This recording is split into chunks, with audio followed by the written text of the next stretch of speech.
The Project Gutenberg ebook of the Canterville Ghost. This ebook is for the use of anyone anywhere in the United States and most other parts of the world at no cost and with almost no restrictions whatsoever.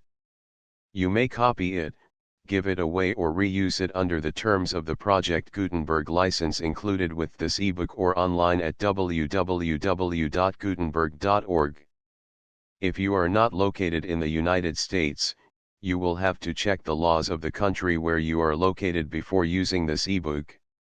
Title: The Canterville Ghost. Author: Oscar Wilde. Illustrator: Wallace Goldsmith. Release date: December 30, 2004. Ebook number 14522. Most recently updated: December 19, 2020. Language: English. Original publication: John W. Luce and Company, Boston and London, 1906. Start of the Project Gutenberg ebook. The Canterville Ghost. E-text prepared by Robert Cicinetti, Karina Alexandrova and the Project Gutenberg online distributed proofreading team. The Canterville Ghost. An amusing chronicle of the tribulations of the ghost of Canterville Chase when his ancestral halls became the home of the American minister to the court of St. James, by Wilde. Illustrated by Wallace Goldsmith. 1906. John W. Luce and Company, Boston and London. List of illustrations. Miss Virginia E. Otis had once raced old Lord Bilton on her pony. Blood has been spilled on that spot. I really must insist on your oiling those chains. The twins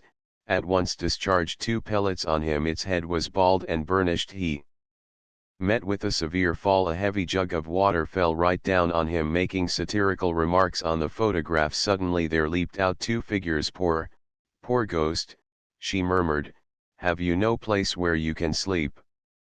The ghost glided on more swiftly. He heard somebody galloping after him out on the landing step. Virginia, chained to it, was a gaunt skeleton. By the side of the hearse and the coaches walked the servants with lighted torches. The moon came out from behind a cloud. When Mr. Hiram B. Otis, the American minister, bought Canterville Chase, every one told him he was doing a very foolish thing, as there was no doubt at all that the place was haunted. Indeed, Lord Canterville himself, who was a man of the most punctilious honor, had felt it his duty to mention the fact to Mr. Otis when they came to discuss terms.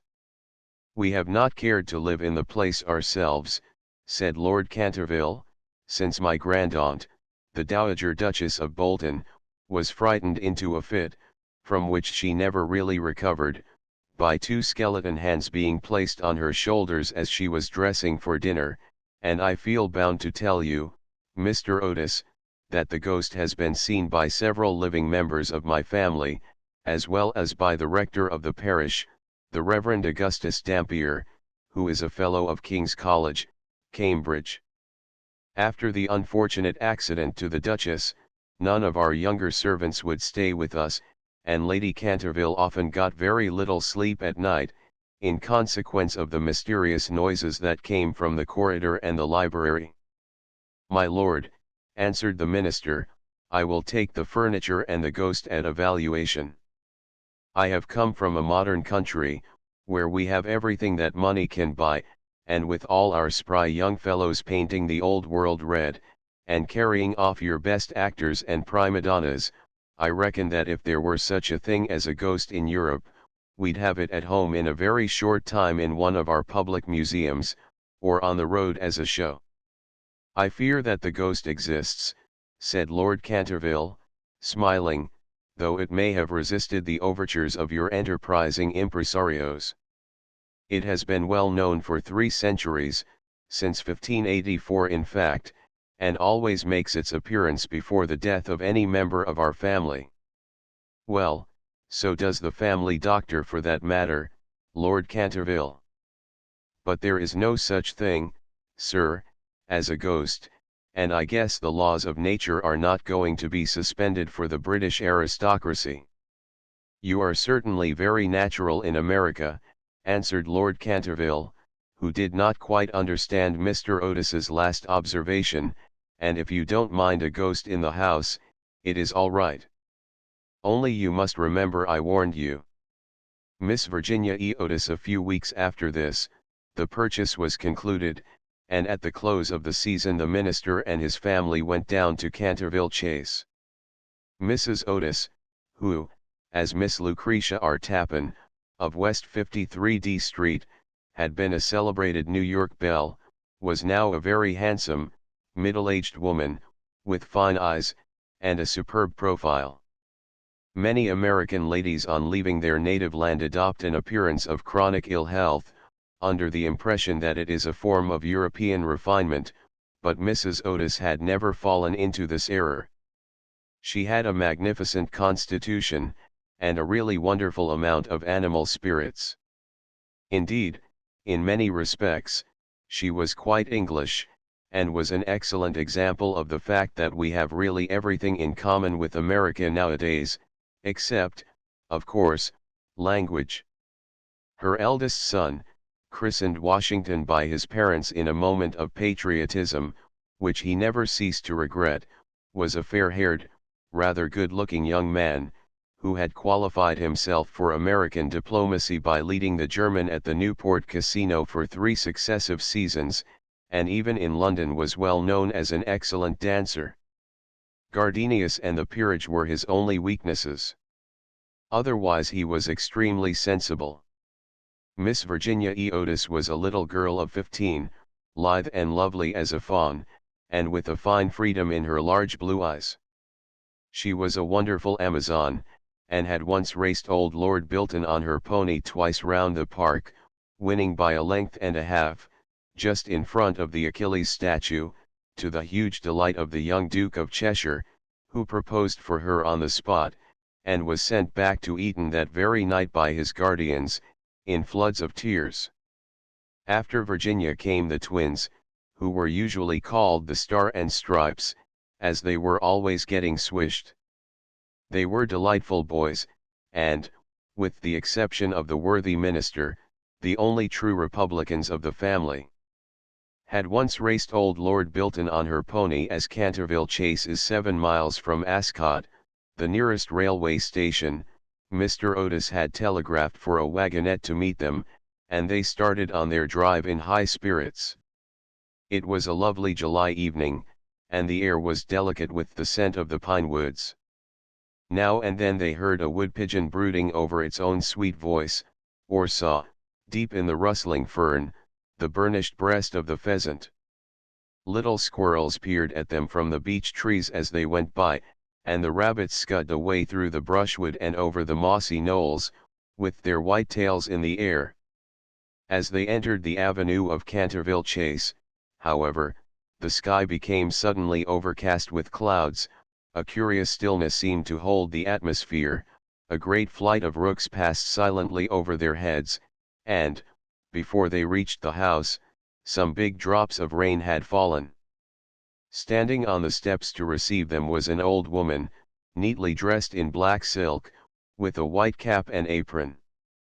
This was Mrs. Umney, the housekeeper, whom Mrs. Otis, at Lady Canterville's earnest request, had consented to keep in her former position. She made them each a low curtsy as they alighted, and said in a quaint, old-fashioned manner, "I bid you welcome to Canterville Chase." Following her, they passed through the fine Tudor hall into the library, a long, low room, panelled in black oak, at the end of which was a large stained glass window. Here they found tea laid out for them, and, after taking off their wraps, they sat down and began to look round, while Mrs. Umney waited on them. Suddenly Mrs. Otis caught sight of a dull red stain on the floor just by the fireplace, and, quite unconscious of what it really signified, said to Mrs. Umney, "I am afraid something has been spilt there." "Yes, madam," replied the old housekeeper in a low voice, "blood has been spilt on that spot." "Blood has been spilled on that spot, how horrid," cried Mrs. Otis. "I don't at all care for blood stains in a sitting room. It must be removed at once." The old woman smiled, and answered in the same low, mysterious voice, "It is the blood of Lady Eleanor de Canterville, who was murdered on that very spot by her own husband, Sir Simon de Canterville, in 1575. Sir Simon survived her 9 years, and disappeared suddenly under very mysterious circumstances. His body has never been discovered, but his guilty spirit still haunts the chase. The bloodstain has been much admired by tourists and others, and cannot be removed. That is all nonsense, cried Washington Otis. Pinkerton's champion stain remover and Paragon detergent will clean it up in no time, and before the terrified housekeeper could interfere, he had fallen upon his knees, and was rapidly scouring the floor with a small stick of what looked like a black cosmetic. In a few moments no trace of the blood stain could be seen. "I knew Pinkerton would do it," he exclaimed, triumphantly, as he looked round at his admiring family, but no sooner had he said these words than a terrible flash of lightning lit up the somber room, a fearful peal of thunder made them all start to their feet, and Mrs. Umney fainted. "What a monstrous climate," said the American minister, calmly, as he lit a long cheroot. "I guess the old country is so overpopulated that they have not enough decent weather for everybody. I have always been of opinion that emigration is the only thing for England." "My dear Hiram," cried Mrs. Otis, "what can we do with a woman who faints?" "Charge it to her like breakages," answered the minister, "she won't faint after that," and in a few moments Mrs. Umney certainly came to. There was no doubt, however, that she was extremely upset, and she sternly warned Mr. Otis to beware of some trouble coming to the house. "I have seen things with my own eyes, sir," she said, "that would make any Christian's hair stand on end, and many a night I have not closed my eyes in sleep for the awful things that are done here." Mr. Otis, however, and his wife warmly assured the honest soul that they were not afraid of ghosts, and, after invoking the blessings of Providence on her new master and mistress, and making arrangements for an increase of salary, the old housekeeper tottered off to her own room. The storm raged fiercely all that night, but nothing of particular note occurred. The next morning, however, when they came down to breakfast, they found the terrible stain of blood once again on the floor. "I don't think it can be the fault of the Paragon detergent," said Washington, "for I have tried it with everything. It must be the ghost." He accordingly rubbed out the stain a second time, but the second morning it appeared again. The third morning also it was there, though the library had been locked up at night by Mr. Otis himself, and the key carried upstairs. The whole family were now quite interested. Mr. Otis began to suspect that he had been too dogmatic in his denial of the existence of ghosts. Mrs. Otis expressed her intention of joining the Psychical Society, and Washington prepared a long letter to Messrs. Myers and Podmar on the subject of the permanence of sanguineous stains when connected with crime. That night all doubts about the objective existence of phantasmata were removed forever. The day had been warm and sunny, and, in the cool of the evening, the whole family went out to drive. They did not return home till 9 o'clock, when they had a light supper.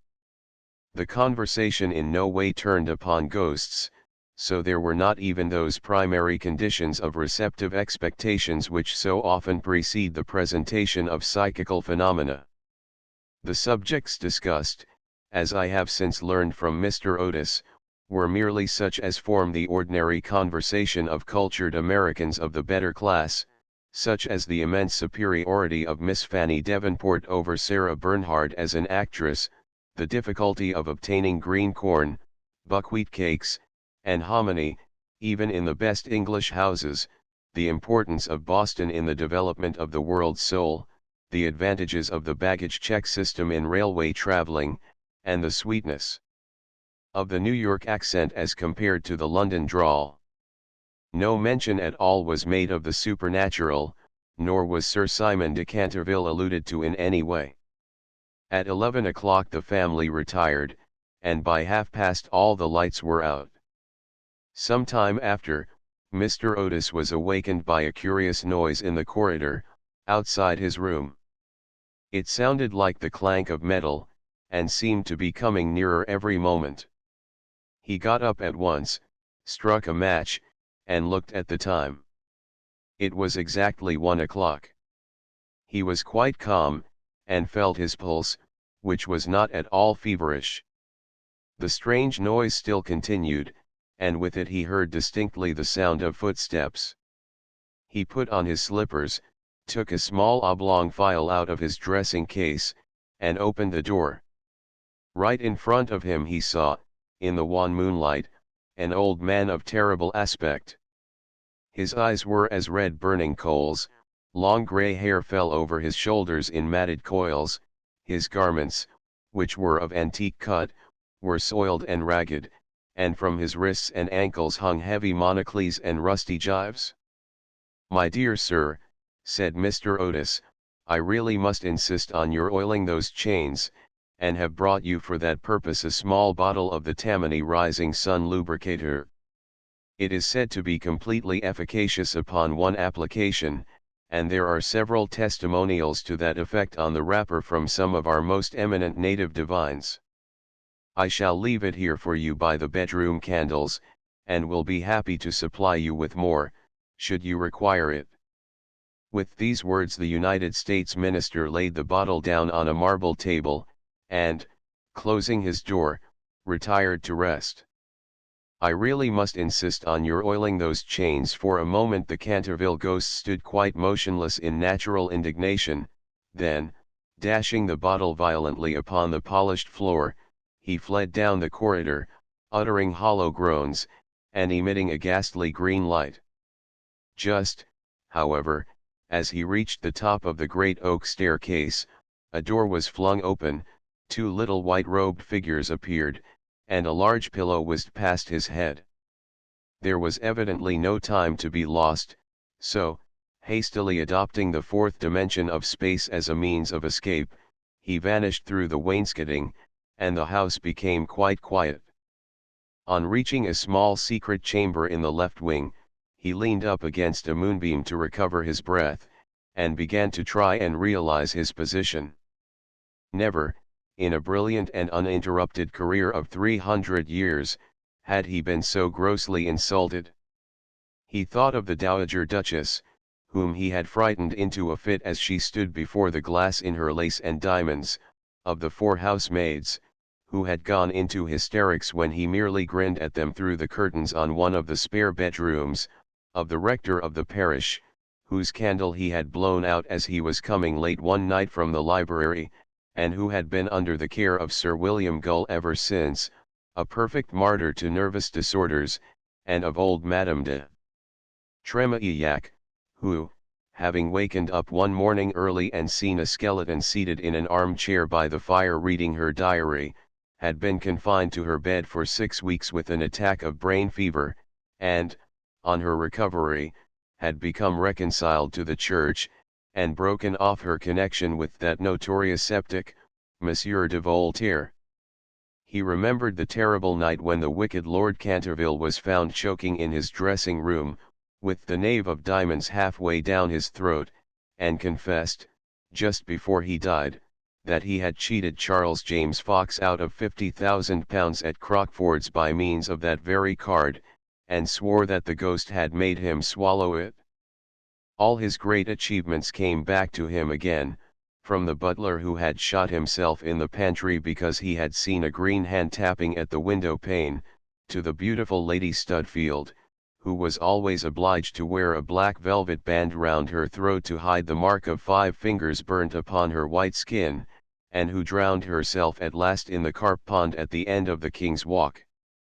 With the enthusiastic egotism of the true artist, he went over his most celebrated performances, and smiled bitterly to himself as he recalled to mind his last appearance as Red Reuben, or the Strangled Babe, his debut as Gaunt Gibeon, the bloodsucker of Bexley Moor, and the furore he had excited one lovely June evening by merely playing ninepins with his own bones upon the lawn tennis ground.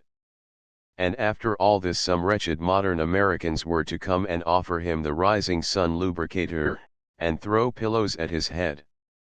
It was quite unbearable. Besides, no ghost in history had ever been treated in this manner. Accordingly, he determined to have vengeance, and remained till daylight in an attitude of deep thought. 3. The next morning, when the Otis family met at breakfast, they discussed the ghost at some length. The United States minister was naturally a little annoyed to find that his present had not been accepted. "I have no wish," he said, "to do the ghost any personal injury, and I must say that, considering the length of time he has been in the house, I don't think it is at all polite to throw pillows at him," a very just remark, at which, I am sorry to say, the twins burst into shouts of laughter. "Upon the other hand," he continued, "if he really declines to use the Rising Sun lubricator, we shall have to take his chains from him. It would be quite impossible to sleep, with such a noise going on outside the bedrooms." For the rest of the week, however, they were undisturbed, the only thing that excited any attention being the continual renewal of the blood stain on the library floor. This certainly was very strange, as the door was always locked at night by Mr. Otis, and the windows kept closely barred. The chameleon-like color, also, of the stain excited a good deal of comment. Some mornings it was a dull, almost Indian, red, then it would be vermilion, then a rich purple, and once when they came down for family prayers, according to the simple rites of the Free American Reformed Episcopalian Church, they found it a bright emerald green. These kaleidoscopic changes naturally amused the party very much, and bets on the subject were freely made every evening. The only person who did not enter into the joke was little Virginia, who, for some unexplained reason, was always a good deal distressed at the sight of the blood stain, and very nearly cried the morning it was emerald green. The second appearance of the ghost was on Sunday night. Shortly after they had gone to bed they were suddenly alarmed by a fearful crash in the hall. Rushing downstairs, they found that a large suit of old armor had become detached from its stand, and had fallen on the stone floor, while seated in a high-backed chair was the Canterville ghost, rubbing his knees with an expression of acute agony on his face. The twins, having brought their pea-shooters with them, at once discharged 2 pellets on him, with that accuracy of aim which can only be attained by long and careful practice on a writing master, while the United States minister covered him with his revolver, and called upon him, in accordance with Californian etiquette, to hold up his hands.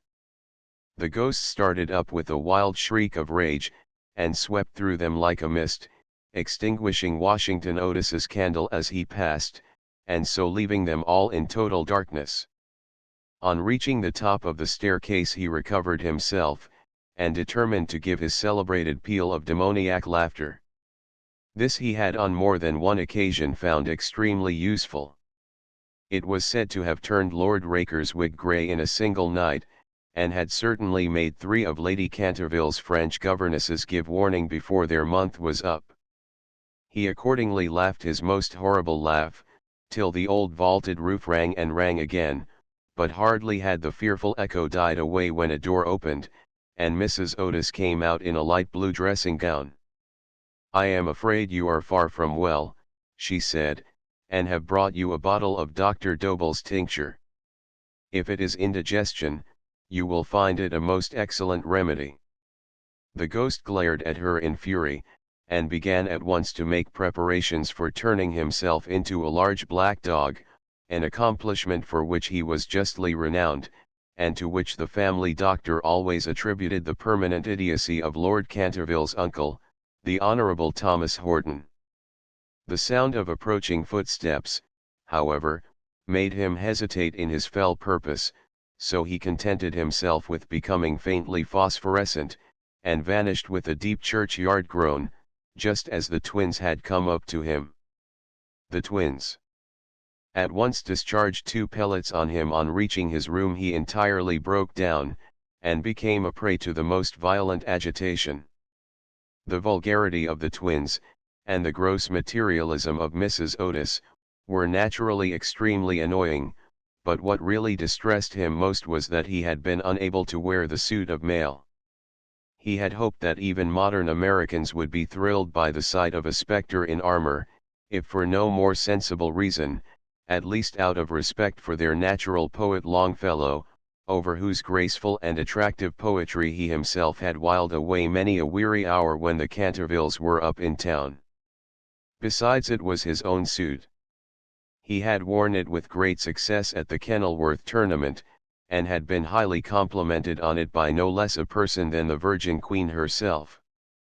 Yet when he had put it on, he had been completely overpowered by the weight of the huge breastplate and steel casque, and had fallen heavily on the stone pavement, barking both his knees severely, and bruising the knuckles of his right hand.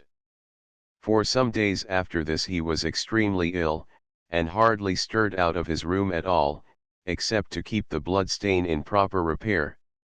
However, by taking great care of himself, he recovered, and resolved to make a third attempt to frighten the United States minister and his family. He selected Friday, August 17, for his appearance, and spent most of that day in looking over his wardrobe, ultimately deciding in favor of a large slouched hat with a red feather, a winding sheet frilled at the wrists and neck, and a rusty dagger.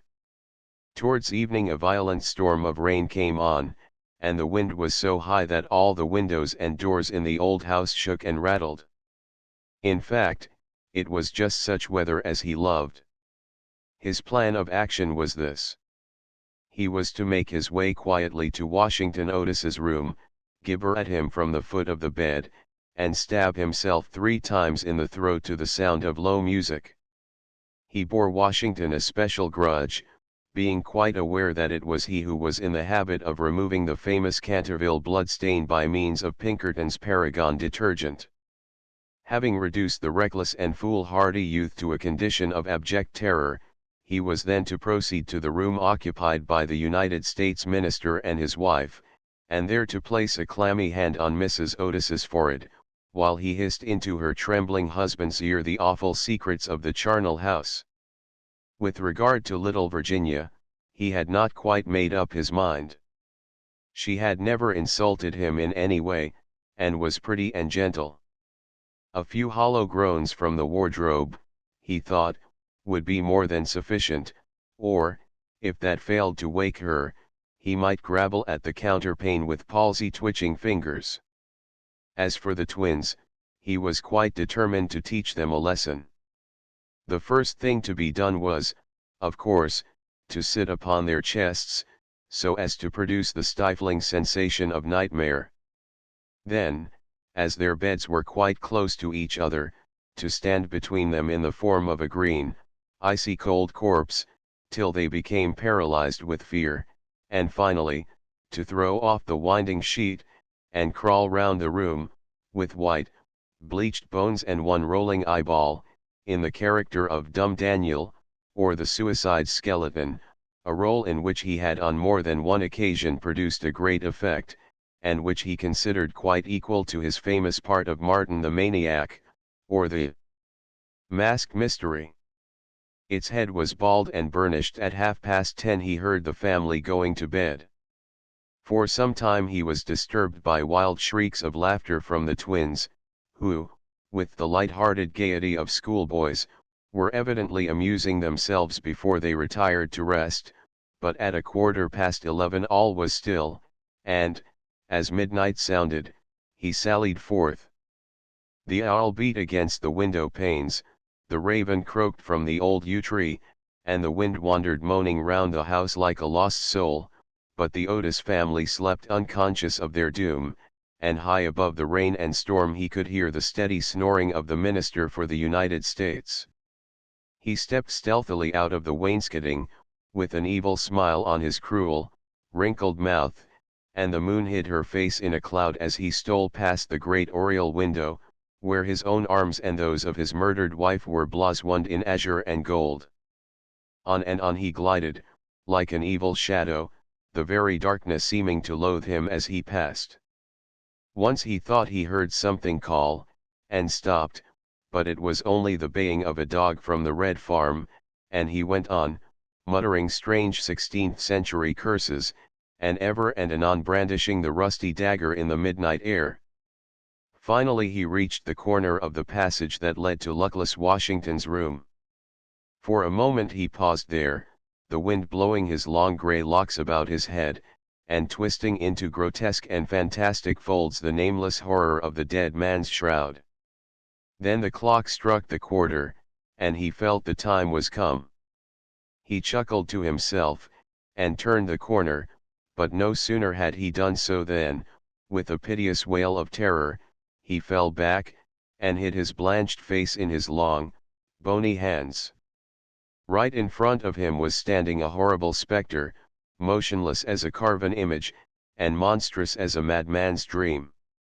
Its head was bald and burnished, its face round, and fat, and white, and hideous laughter seemed to have writhed its features into an eternal grin. From the eyes streamed rays of scarlet light, the mouth was a wide well of fire, and a hideous garment, like to his own, swathed with its silent snows the Titan form. On its breast was a placard with strange writing in antique characters, some scroll of shame it seemed, some record of Wilde's sins, some awful calendar of crime, and, with its right hand, it bore aloft a falchion of gleaming steel. Never having seen a ghost before, he naturally was terribly frightened, and, after a second hasty glance at the awful phantom, he fled back to his room, tripping up in his long winding sheet as he sped down the corridor, and finally dropping the rusty dagger into the minister's jack-boots, where it was found in the morning by the butler. Once in the privacy of his own apartment, he flung himself down on a small pallet bed, and hid his face under the clothes. After a time, however, the brave old Canterville spirit asserted itself, and he determined to go and speak to the other ghost as soon as it was daylight. Accordingly, just as the dawn was touching the hills with silver, he returned towards the spot where he had first laid eyes on the grisly phantom, feeling that, after all, two ghosts were better than one, and that, by the aid of his new friend, he might safely grapple with the twins. On reaching the spot, however, a terrible sight met his gaze. Something had evidently happened to the spectre, for the light had entirely faded from its hollow eyes, the gleaming falchion had fallen from its hand, and it was leaning up against the wall in a strained and uncomfortable attitude. He rushed forward and seized it in his arms, when, to his horror, the head slipped off and rolled on the floor, the body assumed a recumbent posture, and he found himself clasping a white dimity bed curtain, with a sweeping brush, a kitchen cleaver, and a hollow turnip lying at his feet. Unable to understand this curious transformation, he clutched the placard with feverish haste, and there, in the grey morning light, he read these fearful words: "Ye Otis ghost, ye only true and original spook, beware of ye imitationees. All others are counterfeit." The whole thing flashed across him. He had been tricked, foiled, and outwitted. The old Canterville look came into his eyes, he ground his toothless gums together, and, raising his withered hands high above his head, swore according to the picturesque phraseology of the antique school, that, when Chanticleer had sounded twice his merry horn, deeds of blood would be wrought, and murder walk abroad with silent feet. Hardly had he finished this awful oath when, from the red-tiled roof of a distant homestead, a cock crew. He laughed a long, low, bitter laugh, and waited. Hour after hour he waited, but the cock, for some strange reason, did not crow again.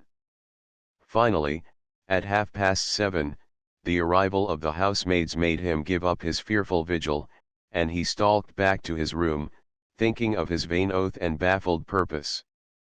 There he consulted several books of ancient chivalry, of which he was exceedingly fond, and found that, on every occasion on which this oath had been used, Chanticleer had always crowed a second time. "Perdition seize the naughty fowl," he muttered, "I have seen the day when, with my stout spear, I would have run him through the gorge, and made him crow for me and 'twere in death." He then retired to a comfortable lead coffin, and stayed there till evening. For he met with a severe fall the next day. The ghost was very weak and tired. The terrible excitement of the last 4 weeks was beginning to have its effect. His nerves were completely shattered, and he started at the slightest noise. For 5 days he kept his room, and at last made up his mind to give up the point of the blood stain on the library floor. If the Otis family did not want it, they clearly did not deserve it.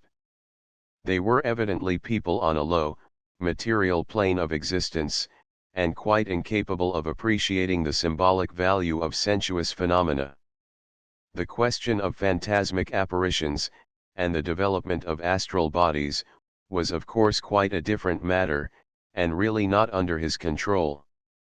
It was his solemn duty to appear in the corridor once a week, and to gibber from the large oriel window on the first and third Wednesdays in every month, and he did not see how he could honorably escape from his obligations.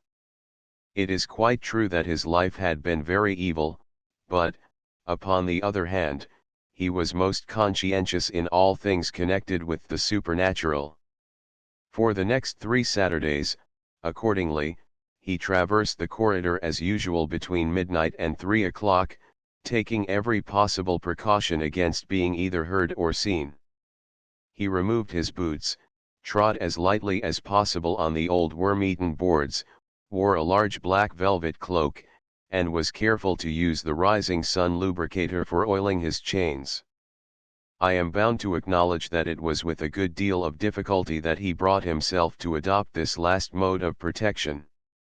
However, one night, while the family were at dinner, he slipped into Mr. Otis's bedroom and carried off the bottle. He felt a little humiliated at first, but afterwards was sensible enough to see that there was a great deal to be said for the invention, and, to a certain degree, it served his purpose. Still, in spite of everything, he was not left unmolested. Strings were continually being stretched across the corridor, over which he tripped in the dark, and on one occasion, while dressed for the part of Black Isaac, or the huntsman of Hogeley Woods, he met with a severe fall, through treading on a butter slide, which the twins had constructed from the entrance of the tapestry chamber to the top of the oak staircase. This last insult so enraged him, that he resolved to make one final effort to assert his dignity and social position, and determined to visit the insolent young Eton-Ians the next night in his celebrated character of Reckless Rupert, or the Headless Earl. A heavy jug of water fell right down on him. He had not appeared in this disguise for more than 70 years, in fact, not since he had so frightened pretty Lady Barbara Modish by means of it, that she suddenly broke off her engagement with the present Lord Canterville's grandfather, and ran away to Gretna Green with handsome Jack Castletown, declaring that nothing in the world would induce her to marry into a family that allowed such a horrible phantom to walk up and down the terrace at twilight. Poor Jack was afterwards shot in a duel by Lord Canterville on Wandsworth Common, and Lady Barbara died of a broken heart at Tunbridge Wells before the year was out, so, in every way, it had been a great success. It was, however, an extremely difficult make-up, if I may use such a theatrical expression, in connection with one of the greatest mysteries of the supernatural, or, to employ a more scientific term, the higher natural world, and it took him fully 3 hours to make his preparations. At last everything was ready, and he was very pleased with his appearance. The big leather riding boots that went with the dress were just a little too large for him, and he could only find one of the 2 horse pistols, but, on the whole, he was quite satisfied, and at 1:15 he glided out of the wainscoting and crept down the corridor. On reaching the room occupied by the twins, which I should mention was called the Blue Bed Chamber, on account of the color of its hangings, he found the door just ajar. Wishing to make an effective entrance, he flung it wide open, when a heavy jug of water fell right down on him, wetting him to the skin, and just missing his left shoulder by a couple of inches. At the same moment he heard stifled shrieks of laughter proceeding from the four-post bed. The shock to his nervous system was so great that he fled back to his room as hard as he could go, and the next day he was laid up with a severe cold. The only thing that at all consoled him in the whole affair was the fact that he had not brought his head with him, for, had he done so, the consequences might have been very serious. Making satirical remarks on the photographs, he now gave up all hope of ever frightening this rude American family, and contented himself, as a rule, with creeping about the passages in list slippers, with a thick red muffler round his throat for fear of draughts, and a small arquebus, in case he should be attacked by the twins. The final blow he received occurred on the 19th of September. He had gone downstairs to the great entrance hall, feeling sure that there, at any rate, he would be quite unmolested, and was amusing himself by making satirical remarks on the large Saroni photographs of the United States minister and his wife, which had now taken the place of the Canterville family pictures. He was simply but neatly clad in a long shroud, spotted with churchyard mold, had tied up his jaw with a strip of yellow linen, and carried a small lantern and a sexton's spade. In fact, he was dressed for the character of Jonas the Graveless, or the corpse snatcher of Chertsey Barn, one of his most remarkable impersonations, and one which the Cantervilles had every reason to remember, as it was the real origin of their quarrel with their neighbour, Lord Rufford. It was about 2:15 in the morning, and, as far as he could ascertain, no one was stirring. As he was strolling towards the library, however, to see if there were any traces left of the blood stain, suddenly there leaped out on him from a dark corner two figures, who waved their arms wildly above their heads, and shrieked out "Boo!" in his ear. Suddenly there leaped out two figures. Seized with a panic, which, under the circumstances, was only natural, he rushed for the staircase, but found Washington Otis waiting for him there with the big garden syringe, and being thus hemmed in by his enemies on every side, and driven almost to bay, he vanished into the great iron stove, which, fortunately for him, was not lit, and had to make his way home through the flues and chimneys, arriving at his own room in a terrible state of dirt, disorder, and despair. After this he was not seen again on any nocturnal expedition. The twins lay in wait for him on several occasions, and strewed the passages with nutshells every night, to the great annoyance of their parents and the servants, but it was of no avail. It was quite evident that his feelings were so wounded that he would not appear. Mr. Otis consequently resumed his great work on the history of the Democratic Party, on which he had been engaged for some years.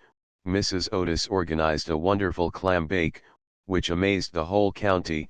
The boys took to lacrosse, euchre, poker, and other American national games, and Virginia rode about the lanes on her pony, accompanied by the young Duke of Cheshire, who had come to spend the last week of his holidays at Canterville Chase.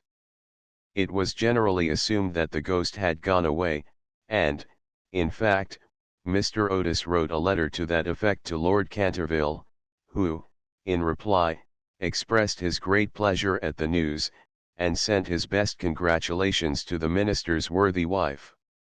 The Otises, however, were deceived, for the ghost was still in the house, and though now almost an invalid, was by no means ready to let matters rest, particularly as he heard that among the guests was the young Duke of Cheshire, whose grand-uncle, Lord Francis Stilton, had once bet 100 guineas with Colonel Carberry that he would play dice with the Canterville ghost, and was found the next morning lying on the floor of the card-room in such a helpless paralytic state that, though he lived on to a great age, he was never able to say anything again but double 6s.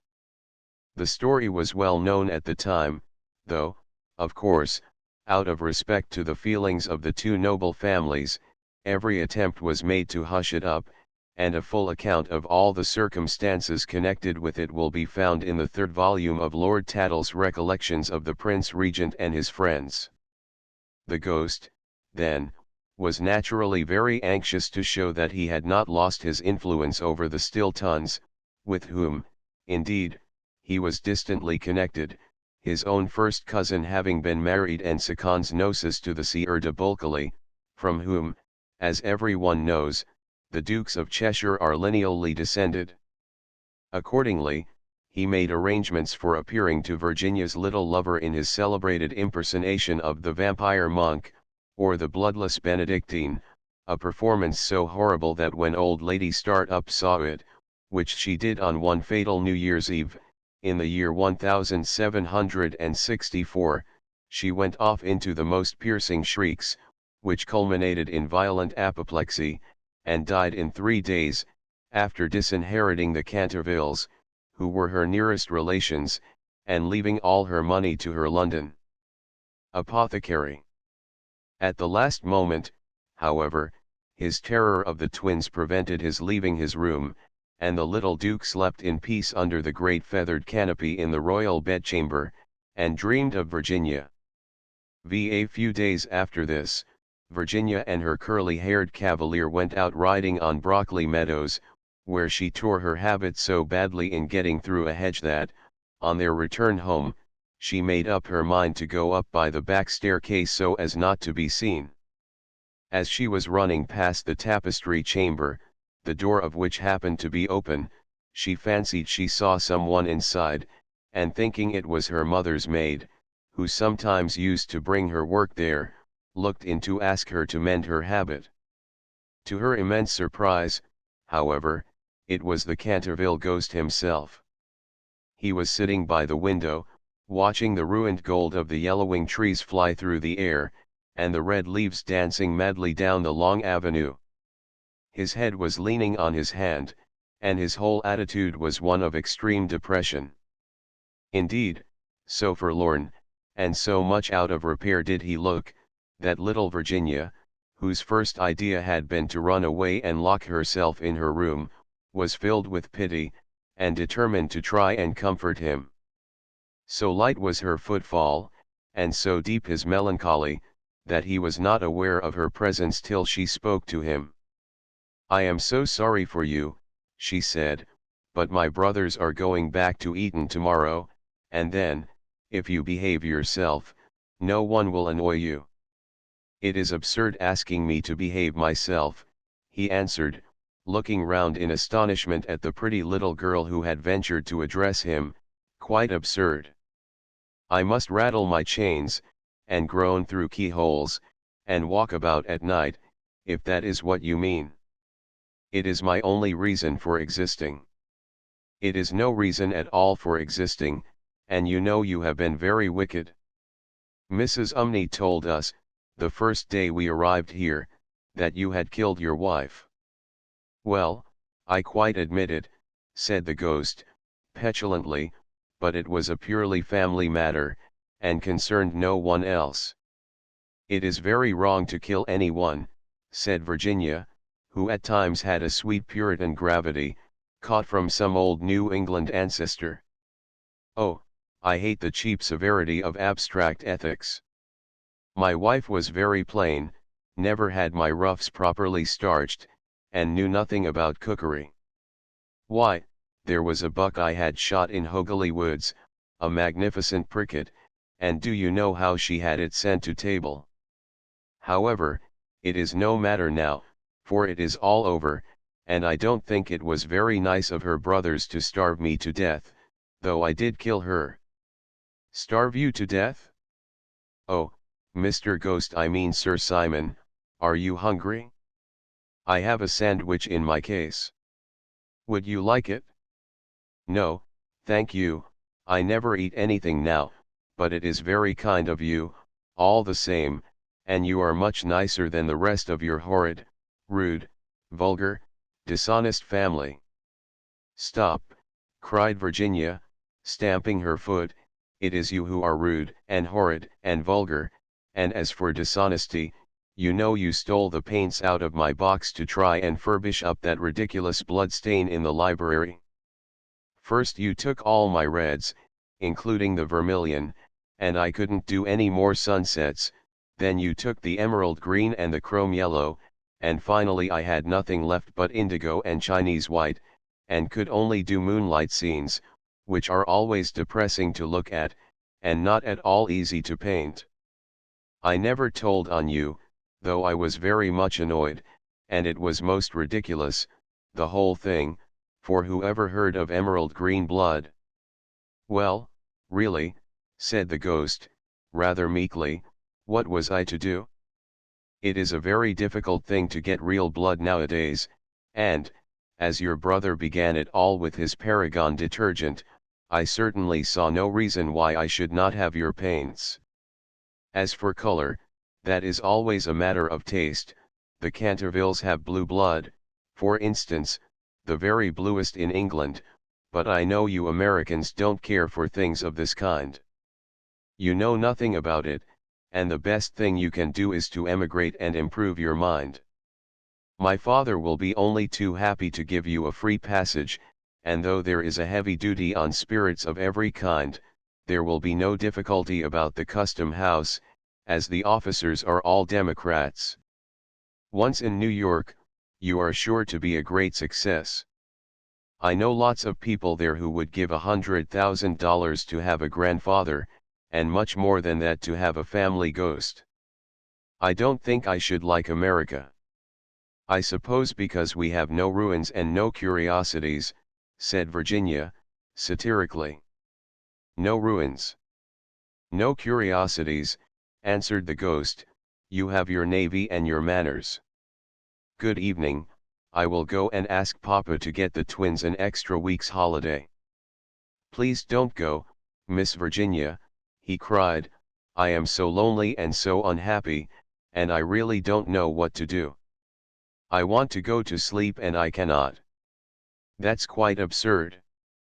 You have merely to go to bed and blow out the candle. It is very difficult sometimes to keep awake, especially at church, but there is no difficulty at all about sleeping. Why, even babies know how to do that, and they are not very clever. I have not slept for 300 years, he said sadly, and Virginia's beautiful blue eyes opened in wonder. For 300 years I have not slept, and I am so tired.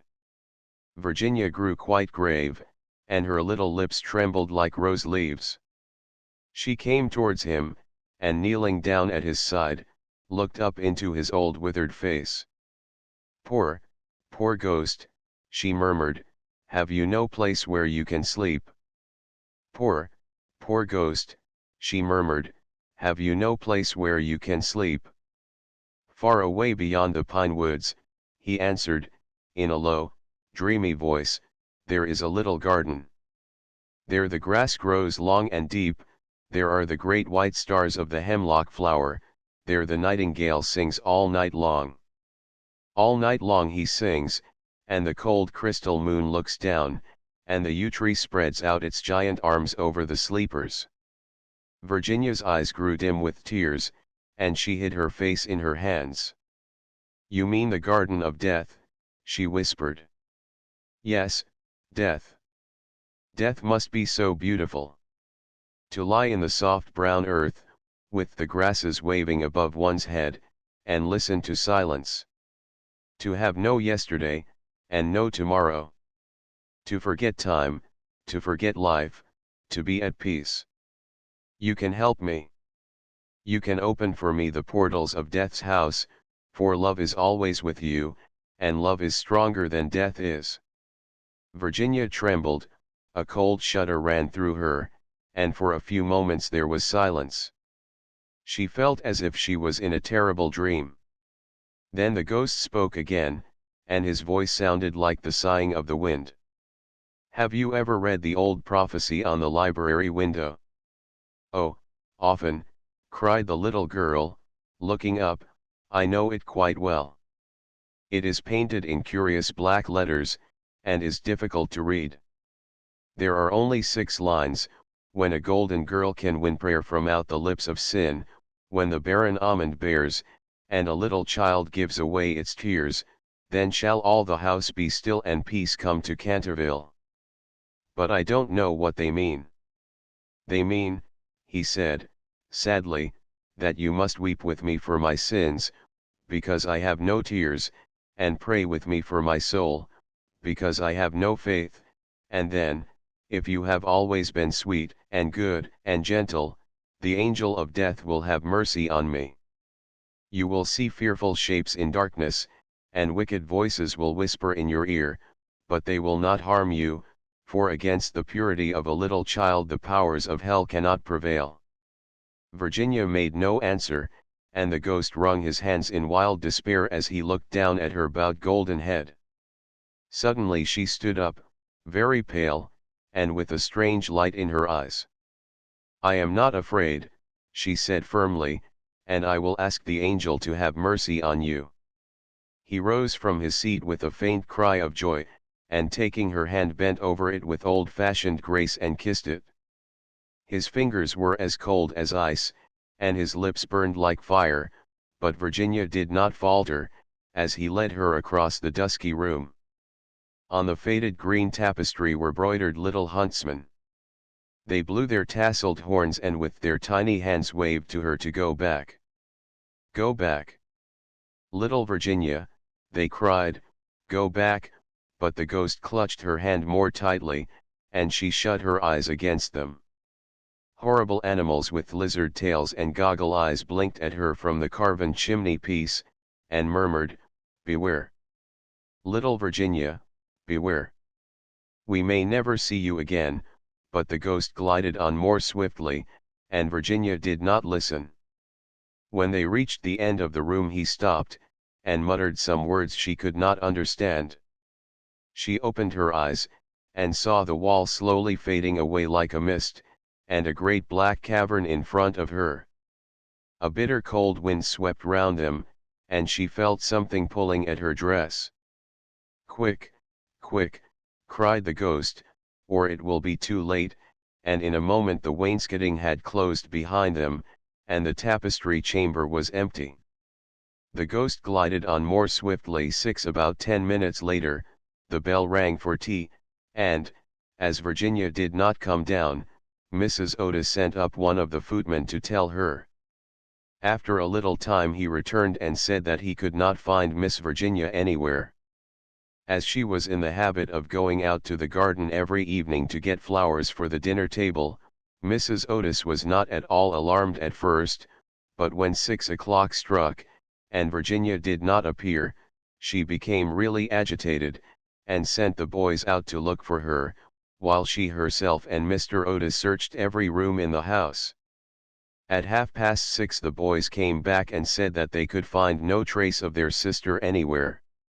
They were all now in the greatest state of excitement, and did not know what to do, when Mr. Otis suddenly remembered that, some few days before, he had given a band of gypsies permission to camp in the park.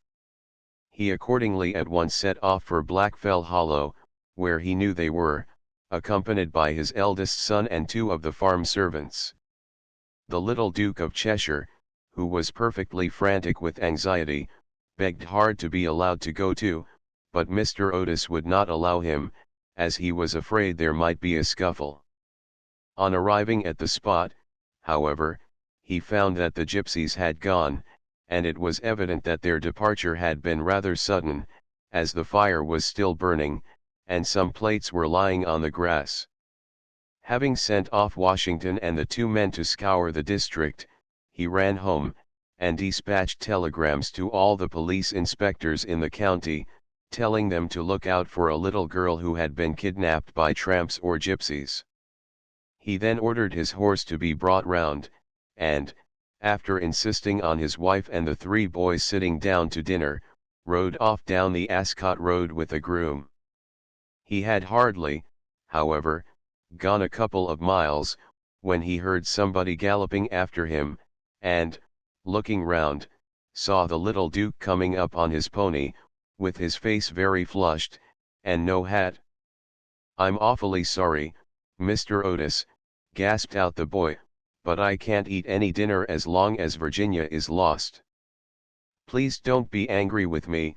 If you had let us be engaged last year, there would never have been all this trouble. You won't send me back, Will you? I can't go. I won't go. He heard somebody galloping after him. The minister could not help smiling at the handsome young scapegrace, and was a good deal touched at his devotion to Virginia, so leaning down from his horse, he patted him kindly on the shoulders, and said, "Well, Cecil, if you won't go back, I suppose you must come with me, but I must get you a hat at Ascot." Out on the landing stepped Virginia. "Oh, bother my hat. I want Virginia," cried the little Duke, laughing, and they galloped on to the railway station. There Mr. Otis inquired of the station master if anyone answering to the description of Virginia had been seen on the platform, but could get no news of her. The station master, however, wired up and down the line, and assured him that a strict watch would be kept for her, and, after having bought a hat for the little Duke from a linen draper, who was just putting up his shutters, Mr. Otis rode off to Bexley, a village about 4 miles away, which he was told was a well-known haunt of the gypsies, as there was a large common next to it. Here they roused up the rural policeman, but could get no information from him, and, after riding all over the common, they turned their horses' heads homewards, and reached the Chase about 11 o'clock, dead tired and almost heartbroken. They found Washington and the twins waiting for them at the gatehouse with lanterns, as the avenue was very dark. Not the slightest trace of Virginia had been discovered. The gypsies had been caught on Brockley Meadows, but she was not with them, and they had explained their sudden departure by saying that they had mistaken the date of Chorton Fair, and had gone off in a hurry for fear they should be late. Indeed, they had been quite distressed at hearing of Virginia's disappearance, as they were very grateful to Mr. Otis for having allowed them to camp in his park, and 4 of their number had stayed behind to help in the search. The carp pond had been dragged, and the whole Chase thoroughly gone over, but without any result. It was evident that, for that night at any rate, Virginia was lost to them, and it was in a state of the deepest depression that Mr. Otis and the boys walked up to the house, the groom following behind with the 2 horses and the pony. In the hall they found a group of frightened servants, and lying on a sofa in the library was poor Mrs. Otis, almost out of her mind with terror and anxiety, and having her forehead bathed with eau de cologne by the old housekeeper. Mr. Otis at once insisted on her having something to eat, and ordered up supper for the whole party. It was a melancholy meal, as hardly anyone spoke, and even the twins were awestruck and subdued, as they were very fond of their sister. When they had finished, Mr. Otis, in spite of the entreaties of the little Duke, ordered them all to bed, saying that nothing more could be done that night, and that he would telegraph in the morning to Scotland Yard for some detectives to be sent down immediately. Just as they were passing out of the dining room, midnight began to boom from the clock tower, and when the last stroke sounded they heard a crash and a sudden shrill cry, a dreadful peal of thunder shook the house, a strain of unearthly music floated through the air, a panel at the top of the staircase flew back with a loud noise, and out on the landing, looking very pale and white, with a little casket in her hand, stepped Virginia. In a moment they had all rushed up to her. Mrs. Otis clasped her passionately in her arms, the Duke smothered her with violent kisses, and the twins executed a wild war dance round the group. "Good heavens! Child, where have you been?" said Mr. Otis, rather angrily, thinking that she had been playing some foolish trick on them. "Cecil and I have been riding all over the country looking for you, and your mother has been frightened to death. You must never play these practical jokes any more. Except on the ghost." "Except on the ghost," shrieked the twins, as they capered about. "My own darling, thank God you are found, you must never leave my side again," murmured Mrs. Otis, as she kissed the trembling child, and smoothed the tangled gold of her hair. "Papa," said Virginia, quietly, "I have been with the ghost. He is dead, and you must come and see him. He had been very wicked, but he was really sorry for all that he had done, and he gave me this box of beautiful jewels before he died." The whole family gazed at her in mute amazement, but she was quite grave and serious, and, turning round, she led them through the opening in the wainscoting down a narrow secret corridor, Washington following with a lighted candle, which he had caught up from the table. Finally, they came to a great oak door, studded with rusty nails. When Virginia touched it, it swung back on its heavy hinges, and they found themselves in a little low room, with a vaulted ceiling, and one tiny grated window. Embedded in the wall was a huge iron ring, and chained to it was a gaunt skeleton, that was stretched out at full length on the stone floor, and seemed to be trying to grasp with its long fleshless fingers an old-fashioned trencher and ewer, that were placed just out of its reach. The jug had evidently been once filled with water, as it was covered inside with green mold. There was nothing on the trencher but a pile of dust. Virginia knelt down beside the skeleton, and, folding her little hands together, began to pray silently, while the rest of the party looked on in wonder at the terrible tragedy whose secret was now disclosed to them. Chained to it was a gaunt skeleton. "Hello," suddenly exclaimed one of the twins, who had been looking out of the window to try and discover in what wing of the house the room was situated. "Hello. The old withered almond tree has blossomed. I can see the flowers quite plainly in the moonlight." "God has forgiven him," said Virginia, gravely, as she rose to her feet, and a beautiful light seemed to illumine her face. "What an angel you are," cried the young Duke, and he put his arm round her neck, and kissed her. 7. By the side of the hearse and the coaches walked the servants with lighted torches. 4 days after these curious incidents, a funeral started from Canterville Chase at about 11 o'clock at night. The hearse was drawn by 8 black horses, each of which carried on its head a great tuft of nodding ostrich plumes, and the leaden coffin was covered by a rich purple pall, on which was embroidered in gold the Canterville coat of arms.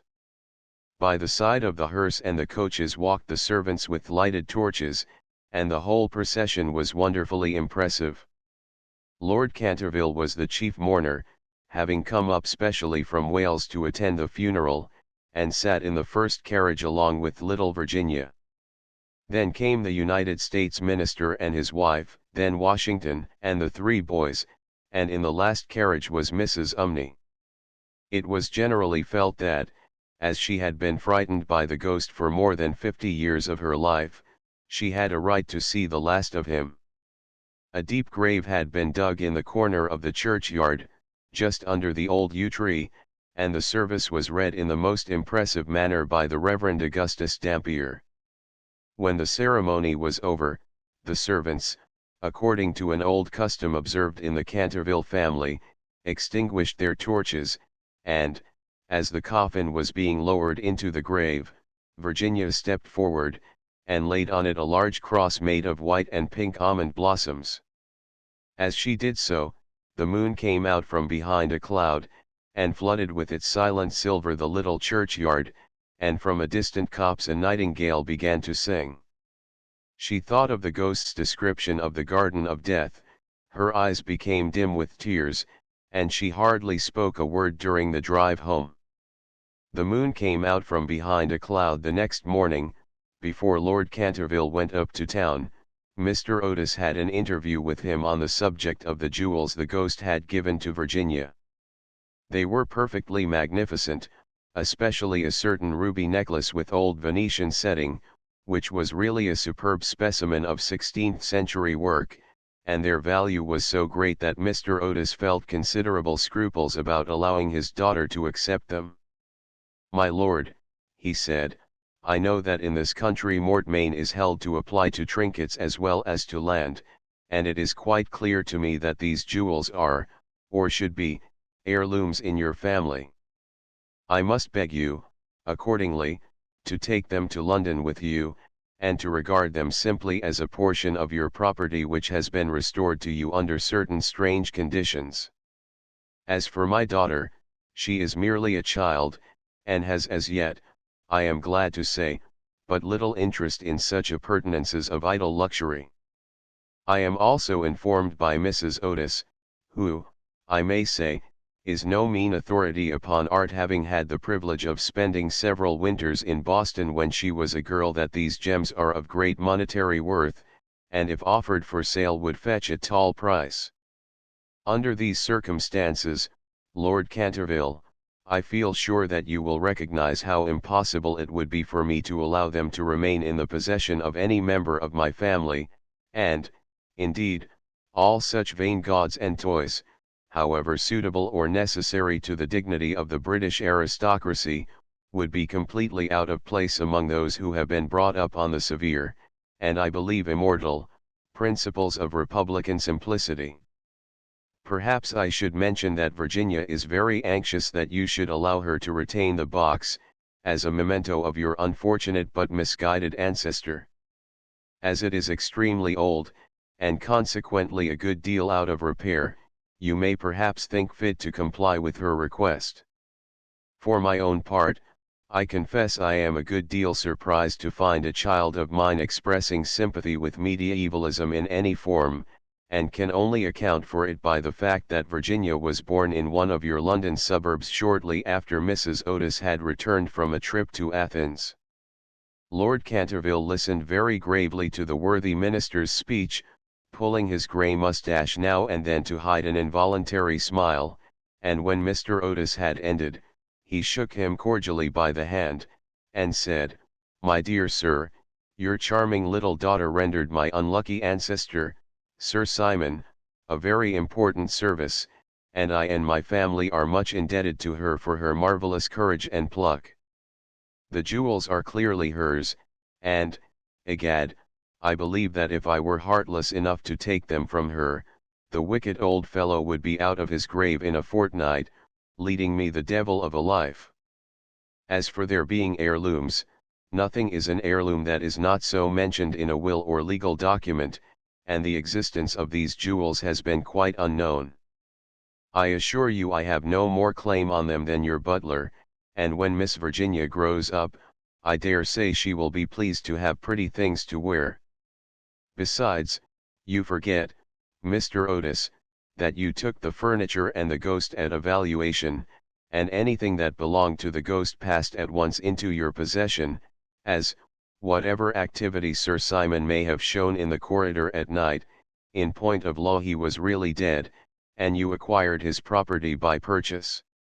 Mr. Otis was a good deal distressed at Lord Canterville's refusal, and begged him to reconsider his decision, but the good-natured peer was quite firm, and finally induced the minister to allow his daughter to retain the present the ghost had given her, and when, in the spring of 1890, the young Duchess of Cheshire was presented at the Queen's first drawing-room on the occasion of her marriage, her jewels were the universal theme of admiration.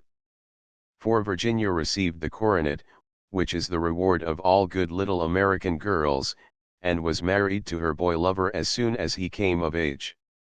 They were both so charming, and they loved each other so much, that every one was delighted at the match, except the old Marchioness of Dumleyton, who had tried to catch the Duke for one of her 7 unmarried daughters, and had given no less than 3 expensive dinner parties for that purpose, and, strange to say, Mr. Otis himself.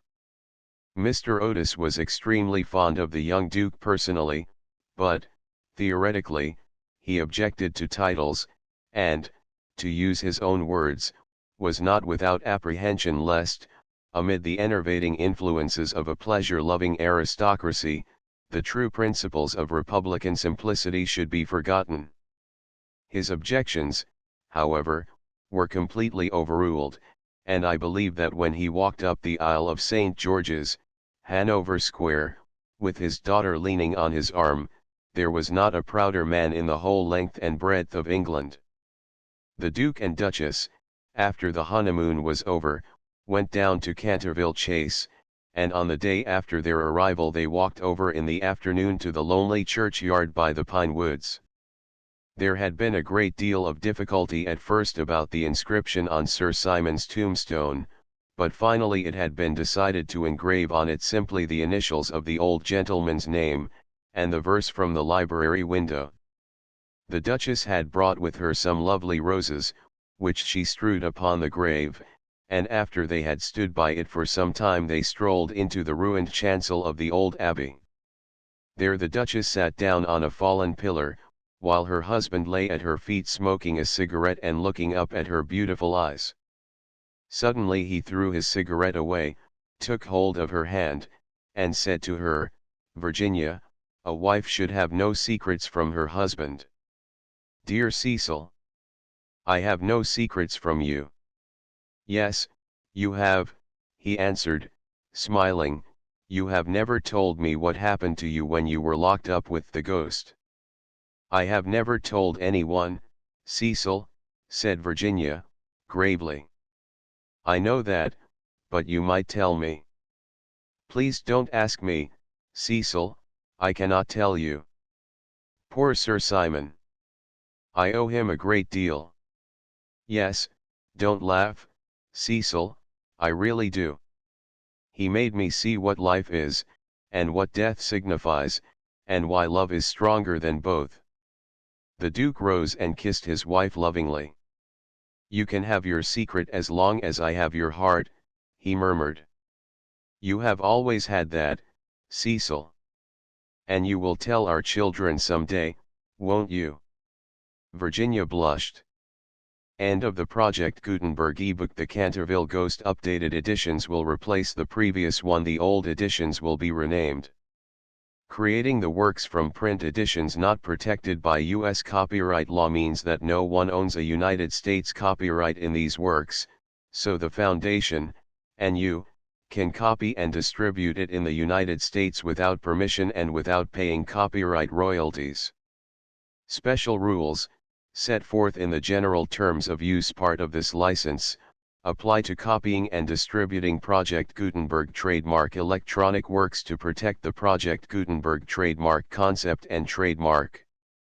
Project Gutenberg is a registered trademark, and may not be used if you charge for an ebook, except by following the terms of the trademark license, including paying royalties for use of the Project Gutenberg trademark. If you do not charge anything for copies of this ebook, complying with the trademark license is very easy. You may use this ebook for nearly any purpose, such as creation of derivative works, reports, performances, and research. Project Gutenberg ebooks may be modified and printed and given away. You may do practically anything in the United States with ebooks not protected by U.S. copyright law. Redistribution is subject to the trademark license, especially commercial redistribution. Start, full license. The full Project Gutenberg license. Please read this before you distribute or use this work to protect the Project Gutenberg trademark mission of promoting the free distribution of electronic works. By using or distributing this work, or any other work associated in any way with the phrase Project Gutenberg, you agree to comply with all the terms of the full Project Gutenberg trademark license available with this file or online at www.gutenberg.org/license. Section 1.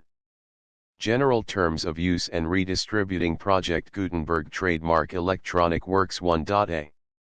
By reading or using any part of this Project Gutenberg trademark electronic work, you indicate that you have read, understand, agree to and accept all the terms of this license and intellectual property, trademark/copyright, agreement. If you do not agree to abide by all the terms of this agreement, you must cease using and return or destroy all copies of Project Gutenberg trademark electronic works in your possession.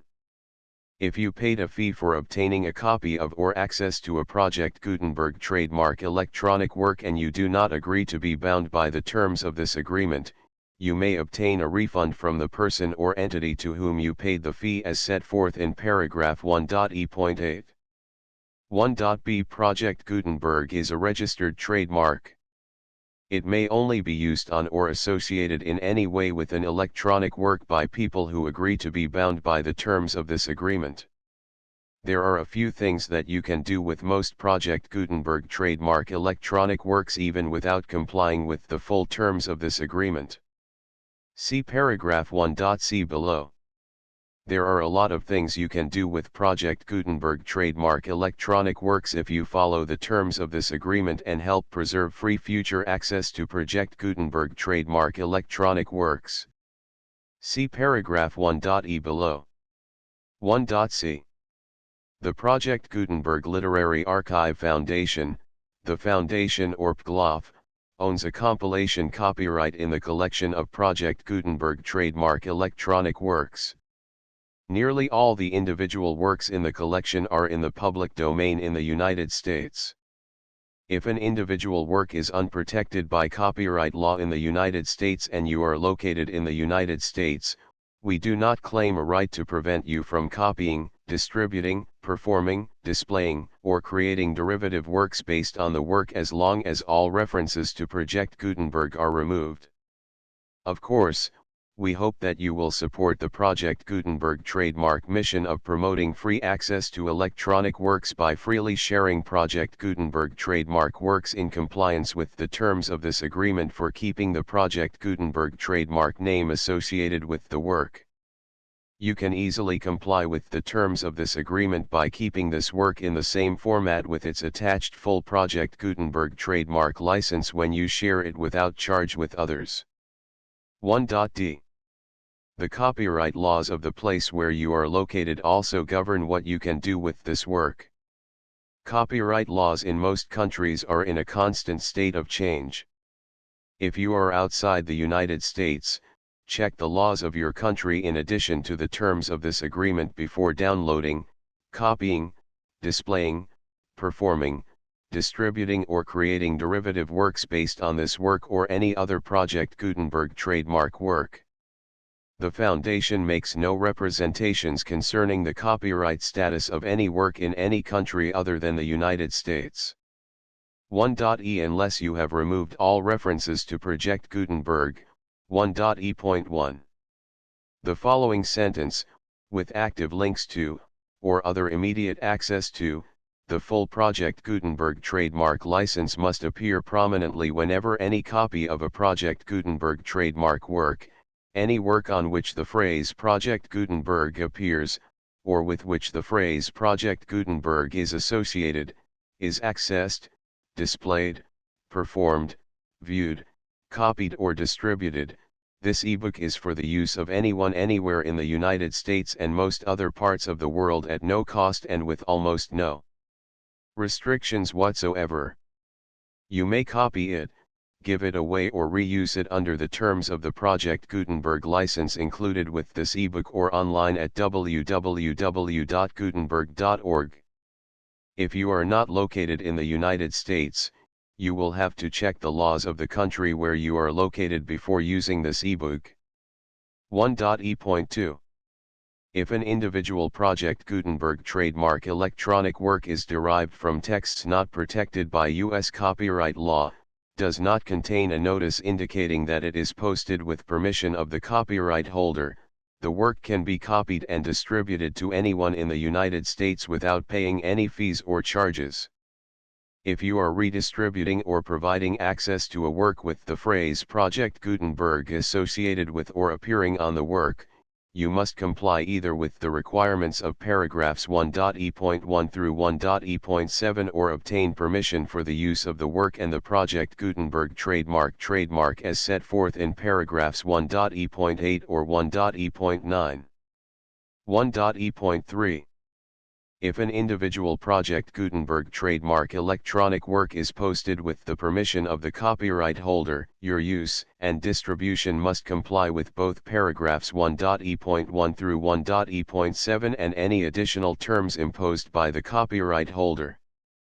Additional terms will be linked to the Project Gutenberg trademark license for all works posted with the permission of the copyright holder found at the beginning of this work. 1.e.4. Do not unlink or detach or remove the full Project Gutenberg trademark license terms from this work, or any files containing a part of this work or any other work associated with Project Gutenberg trademark. 1.e.5. Do not copy, display, perform, distribute or redistribute this electronic work, or any part of this electronic work, without prominently displaying the sentence set forth in paragraph 1.e.1 with active links or immediate access to the full terms of the Project Gutenberg trademark license. 1.e.6. You may convert to and distribute this work in any binary, compressed, marked up, non-proprietary or proprietary form, including any word processing or hypertext form.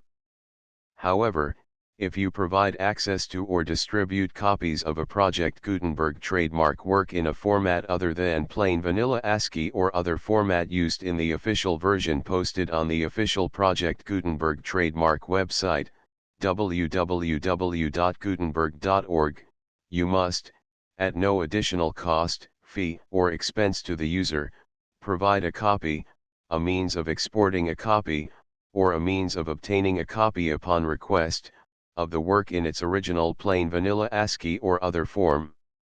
Any alternate format must include the full Project Gutenberg trademark license as specified in paragraph 1.e.1.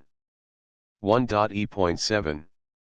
Do not charge a fee for access to, viewing, displaying, performing, copying or distributing any Project Gutenberg trademark works unless you comply with paragraph 1.e.8 or 1.e.9. 1.e.8. You may charge a reasonable fee for copies of or providing access to or distributing Project Gutenberg trademark electronic works provided that, you pay a royalty fee of 20% of the gross profits you derive from the use of Project Gutenberg trademark works calculated using the method you already use to calculate your applicable taxes. The fee is owed to the owner of the Project Gutenberg trademark, but he has agreed to donate royalties under this paragraph to the Project Gutenberg Literary Archive Foundation. Royalty payments must be paid within 60 days following each date on which you prepare, or are legally required to prepare, your periodic tax returns. Royalty payments should be clearly marked as such and sent to the Project Gutenberg Literary Archive Foundation at the address specified in Section 4, Information about donations to the Project Gutenberg Literary Archive Foundation.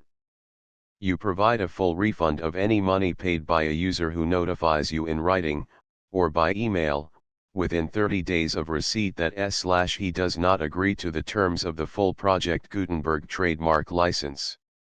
You must require such a user to return or destroy all copies of the works possessed in a physical medium and discontinue all use of and all access to other copies of Project Gutenberg trademark works. You provide, in accordance with paragraph 1.f.3, a full refund of any money paid for a work or a replacement copy, if a defect in the electronic work is discovered and reported to you within 90 days of receipt of the work. You comply with all other terms of this agreement for free distribution of Project Gutenberg trademark works. 1.e.9.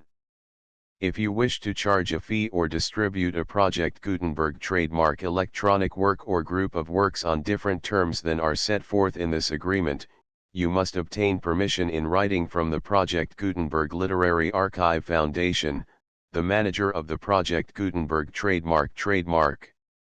Contact the Foundation as set forth in Section 3 below. 1.f.1.f.1. Project Gutenberg volunteers and employees expend considerable effort to identify, do copyright research on, transcribe and proofread works not protected by U.S. copyright law in creating the Project Gutenberg trademark collection.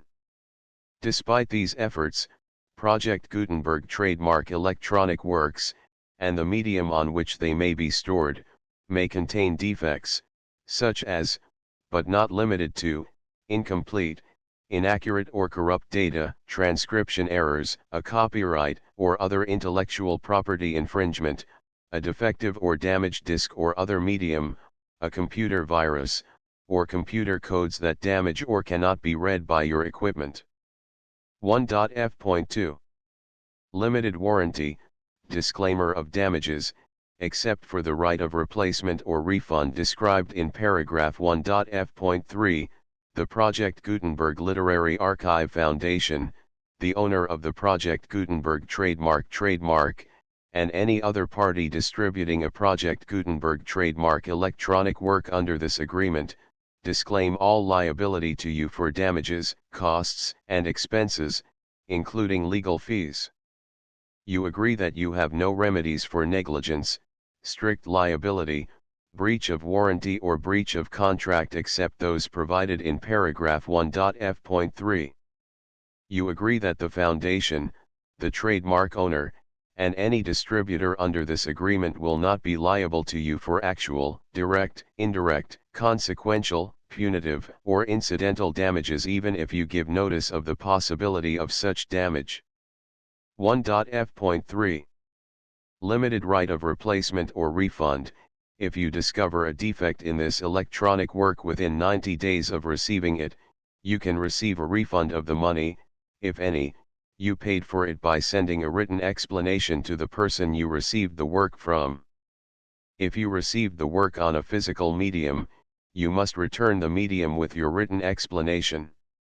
The person or entity that provided you with the defective work may elect to provide a replacement copy in lieu of a refund. If you received the work electronically, the person or entity providing it to you may choose to give you a second opportunity to receive the work electronically in lieu of a refund. If the second copy is also defective, you may demand a refund in writing without further opportunities to fix the problem. 1.f.4 Except for the limited right of replacement or refund set forth in paragraph 1.f.3, this work is provided to you as is, with no other warranties of any kind, express or implied, including but not limited to warranties of merchantability or fitness for any purpose. 1.f.5 Some states do not allow disclaimers of certain implied warranties or the exclusion or limitation of certain types of damages. If any disclaimer or limitation set forth in this agreement violates the law of the state applicable to this agreement, the agreement shall be interpreted to make the maximum disclaimer or limitation permitted by the applicable state law. The invalidity or unenforceability of any provision of this agreement shall not void the remaining provisions. 1.f.6 Indemnity. You agree to indemnify and hold the foundation, the trademark owner, any agent or employee of the foundation, anyone providing copies of Project Gutenberg trademark electronic works in accordance with this agreement, and any volunteers associated with the production, promotion, and distribution of Project Gutenberg trademark electronic works, harmless from all liability, costs, and expenses, including legal fees, that arise directly or indirectly from any of the following which you do or cause to occur. A. Distribution of this or any Project Gutenberg trademark work. B. Alteration, modification, or additions or deletions to any Project Gutenberg trademark work, and C. Any defect you cause. Section 2. Information about the mission of Project Gutenberg trademark. Project Gutenberg trademark is synonymous with the free distribution of electronic works in formats readable by the widest variety of computers including obsolete, old, middle-aged, and new computers. It exists because of the efforts of hundreds of volunteers and donations from people in all walks of life. Volunteers and financial support to provide volunteers with the assistance they need are critical to reaching Project Gutenberg trademark's goals and ensuring that the Project Gutenberg trademark collection will remain freely available for generations to come. In 2001, the Project Gutenberg Literary Archive Foundation was created to provide a secure and permanent future for Project Gutenberg trademark and future generations. To learn more about the Project Gutenberg Literary Archive Foundation and how your efforts and donations can help, see sections 3 and 4 and the Foundation information page at www.gutenberg.org. Section 3. Information about the Project Gutenberg Literary Archive Foundation. The Project Gutenberg Literary Archive Foundation is a non-profit 501(c)(3) educational corporation organized under the laws of the state of Mississippi and granted tax-exempt status by the Internal Revenue Service. The Foundation's IN or Federal Tax Identification Number is 64-6221541. Contributions to the Project Gutenberg Literary Archive Foundation are tax-deductible to the full extent permitted by U.S. federal laws and your state's laws. The Foundation's business office is located at 809 North 1500 West, Salt Lake City, Utah 841-16801-596-1887. Email contact links and up-to-date contact information can be found at the Foundation's website and official page at www.gutenberg.org/contact. Section 4. Information about donations to the Project Gutenberg Literary Archive Foundation. Project Gutenberg trademark depends upon and cannot survive without widespread public support and donations to carry out its mission of increasing the number of public domain and licensed works that can be freely distributed in machine-readable form accessible by the widest array of equipment including outdated equipment. Many small donations, $1 to $5,000, are particularly important to maintaining tax-exempt status with the IRS. The Foundation is committed to complying with the laws regulating charities and charitable donations in all 50 states of the United States. Compliance requirements are not uniform and it takes a considerable effort, much paperwork, and many fees to meet and keep up with these requirements. We do not solicit donations in locations where we have not received written confirmation of compliance. To send donations or determine the status of compliance for any particular state, visit www.gutenberg.org/donate. While we cannot and do not solicit contributions from states where we have not met the solicitation requirements, we know of no prohibition against accepting unsolicited donations from donors in such states who approach us with offers to donate. International donations are gratefully accepted, but we cannot make any statements concerning tax treatment of donations received from outside the United States. U.S. laws alone swamp our small staff. Please check the Project Gutenberg web pages for current donation methods and addresses. Donations are accepted in a number of other ways including checks, online payments, and credit card donations. To donate, please visit www.gutenberg.org/donate. Section 5. General information about Project Gutenberg trademark electronic works. Professor Michael S. Hart was the originator of the Project Gutenberg trademark concept of a library of electronic works that could be freely shared with anyone. For 40 years, he produced and distributed Project Gutenberg trademark ebooks with only a loose network of volunteer support. Project Gutenberg trademark ebooks are often created from several printed editions, all of which are confirmed as not protected by copyright in the U.S. unless a copyright notice is included.